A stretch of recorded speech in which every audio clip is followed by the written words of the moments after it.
Hi guys, welcome to Aruna teach Kannada YouTube channel. So ಇವತ್ತಿನ ವಿಡಿಯೋದಲ್ಲಿ third year B option Kannada text book 4ನಲ್ಲಿ ಬರುವಂತಹ block 2ನಲ್ಲಿ ಘಟಕ 9ರ ರೀತಿ ಸಿದ್ಧಾಂತದ ಬಗ್ಗೆ ಇವತ್ತಿನ ವಿಡಿಯೋದಲ್ಲಿ ತಿಳ್ಕೊಳ್ಳೋಣ ಅಂತ ಹೇಳ್ತಾ, ಸೊ ವಿಡಿಯೋ ಏನ್ವರೆಗೂ ಸ್ಕಿಪ್ ಮಾಡಿದೆ ನೋಡಿ. ಹಾಗೆಯೇ ಪ್ರತಿ ಪುಟವನ್ನು ಸ್ಕ್ರೀನ್ಶಾಟ್ ತೊಗೊಂಡು ನೀವು ನೋಟ್ಸ್ ಮಾಡಿಕೊಂಡು ನೀವು ಎಕ್ಸಾಮ್ಗೆ ಓದ್ಕೊಳ್ಳಿಕ್ಕೆ ನಿಮಗೆ ತುಂಬ ಹೆಲ್ಪ್ ಆಗುತ್ತೆ. ಹಾಗೆಯೇ ನೀವು ನೋಟ್ಸ್ ಕೂಡ ಮಾಡ್ಕೋಬೋದು, ಹಾಗೆ ಒಳ್ಳೆ ಮಾರ್ಕ್ಸ್ ಕೂಡ ತೆಗಿಬೋದು ಅಂತ ಹೇಳ್ತಾ, ಸೊ ವಿಡಿಯೋ ಏನ್ವರೆಗೂ ಸ್ಕಿಪ್ ಮಾಡಿದೆ ನೋಡಿ ಅಂತ ಹೇಳ್ತಾ ಲೆಟ್ಸ್ ಸ್ಟಾರ್ಟ್ ದ ಲೆಸನ್. ಪೀಠಿಕೆ. ಭಾರತೀಯ ಕಾವ್ಯಮೀಮಾಂಸೆಯಲ್ಲಿ ರೀತಿ ಸಿದ್ಧಾಂತವು ಅತ್ಯಂತ ಮಹತ್ವದ ಒಂದು ಆಲೋಚನೆ. ಕಾವ್ಯದ ಸೌಂದರ್ಯವನ್ನು ಹೇಗೆ ಅರ್ಥೈಸಬೇಕು ಎಂಬ ಪ್ರಶ್ನೆಗೆ ಹಲವು ಆಚಾರ್ಯರು ವಿವಿಧ ರೀತಿಯಲ್ಲಿ ಉತ್ತರ ನೀಡಿದ್ದಾರೆ. ಆ ಪೈಕಿ ರೀತಿ ಸಿದ್ಧಾಂತವು ಕಾವ್ಯದ ಶೈಲಿ ಅಥವಾ ಸ್ಟೈಲ್ ಅನ್ನು ಕೇಂದ್ರವಾಗಿಟ್ಟುಕೊಂಡು ಅದರ ಸೌಂದರ್ಯವನ್ನು ವಿವರಿಸುತ್ತದೆ. ಫಸ್ಟ್ ಒನ್, ರೀತಿ ಎಂದರೇನು? ರೀತಿ ಎಂದರೆ ಮಾರ್ಗ, ಶೈಲಿ ಅಥವಾ ಪ್ರಕಾರ ಎಂಬ ಅರ್ಥವನ್ನು ನೀಡುತ್ತದೆ.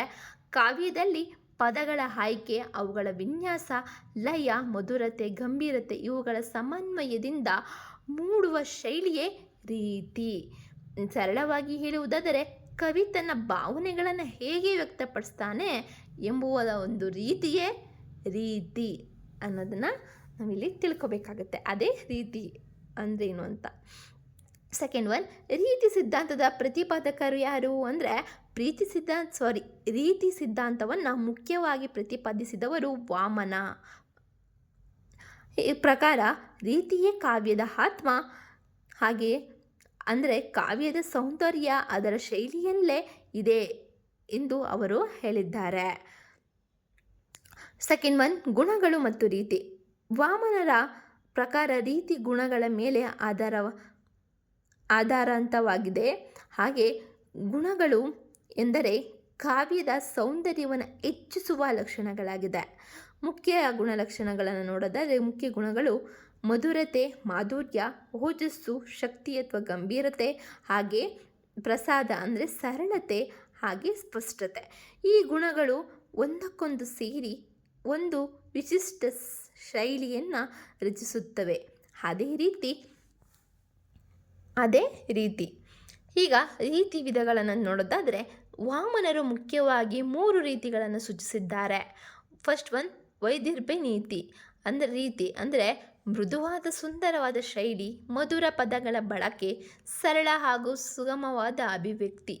ಪ್ರೇಮ, ಶೃಂಗಾರ, ಕರುಣ ರಸಗಳಿಗೆ ಹೆಚ್ಚು ಸೂಕ್ತವಾಗಿರುತ್ತೆ.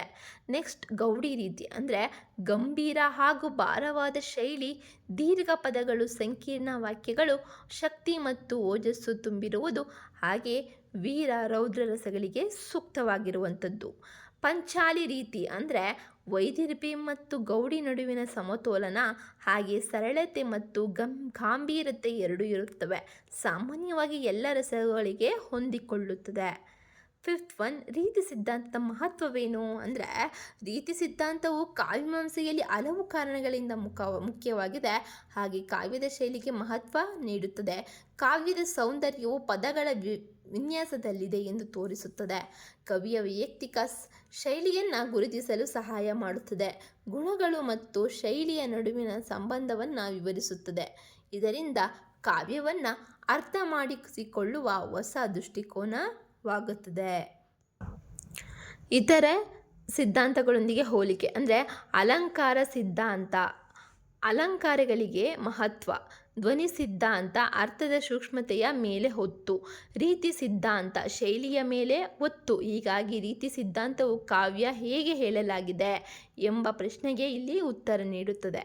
ಸೆವೆಂತ್ ಒನ್, ವಿಮರ್ಶೆ. ಕೆಲವು ಆಚಾರ್ಯರು ರೀತಿ ಸಿದ್ಧಾಂತವನ್ನು ಸಂಪೂರ್ಣವಾಗಿ ಒಪ್ಪಿಕೊಂಡಿಲ್ಲ.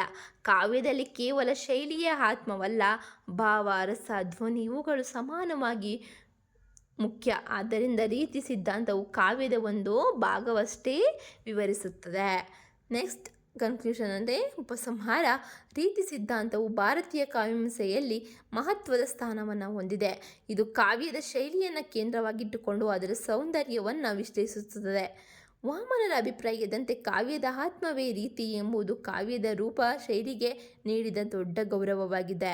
ಆದಾಗ್ಯೂ ಸಂಪೂರ್ಣ ಕಾವ್ಯವನ್ನು ಅರ್ಥ ಮಾಡಿಕೊಳ್ಳಲು ನಾವು ರೀತಿ ಜೊತೆಗೆ ರಸ, ಧ್ವನಿ, ಅಲಂಕಾರ ಇವುಗಳನ್ನು ಕೂಡ ನಾವು ತಿಳ್ಕೊಬೇಕಾಗತ್ತೆ. ಸೊ ಇವತ್ತಾಗಿತ್ತು ಇವತ್ತಿನ ವಿಡಿಯೋ. ರೀತಿ ಸಿದ್ಧಾಂತದ ಬಗ್ಗೆ ನಾವು ತಿಳಿದುಕೊಂಡ್ವಿ ಅಲ್ವಾ. ಸೊ ನಾವು ಮುಂದಿನ ವಿಡಿಯೋದಲ್ಲಿ ಘಟಕ 10ರ ವಕ್ರೋಕ್ತಿ ಸಿದ್ಧಾಂತದ ಬಗ್ಗೆ ನಾವು ತಿಳ್ಕೊಳ್ಳೋಣ. ಸೊ ನೀವು ನೆಕ್ಸ್ಟ್ ವಿಡಿಯೋಗೋಸ್ಕರ ವೆಯ್ಟ್ ಮಾಡ್ತಾಯಿರಿ. ಹಾಗೆ ನೆಕ್ಸ್ಟ್ ವಿಡಿಯೋ ಬರಬೇಕು ಅಂದರೆ ನೀವೇನು ಮಾಡಬೇಕಂದ್ರೆ ಸಬ್ಸ್ಕ್ರೈಬ್ ಮಾಡಬೇಕು. ಆಲ್ ನೋಟಿಫಿಕೇಷನ್ ಮೇಲೆ ಕ್ಲಿಕ್ ಮಾಡಿದ್ರೆ ನಿಮಗೆ ನೋಟಿಫಿಕೇಷನ್ ಬಂದಾಗ ನೀವು ನೋಡ್ಬೋದು ಅಂತ ಹೇಳ್ತಾ, ಹಾಗೆ ಇಷ್ಟ ಆದಲ್ಲಿ ಲೈಕ್ ಮಾಡಿ, ಇಲ್ಲಾಂದರೆ ಡಿಸ್ಲೈಕ್ ಮಾಡಿ, ಹಾಗೆ ನಿಮ್ಮ ಫ್ರೆಂಡ್ಸ್ಗೂ ಕೂಡ ಶೇರ್ ಮಾಡಿ ಅಂತ ಹೇಳ್ತಾ, ನಿಮ್ಮ ಅನಿಸಿಕೆಗಳೇನೇ ಇದ್ದರೂ ಕಮೆಂಟ್ ಮಾಡಿ ತಿಳಿಸಿ. ಹಾಗೆ ಅದು ವ್ಯಾಲ್ಯುಬಲ್ ಗುಡ್ ಅಂತ ನನಗನ್ಸಿದ್ರೆ ಲೈಕ್ ಪಾಸಿಟಿವ್ ಆಗಿದ್ದರೆ ನಾನು ಖಂಡಿತ ರಿಪ್ಲೈ ಕೊಡ್ತೇನೆ ಅಂತ ಹೇಳ್ತಾ, so see you the next video. Bye, take care.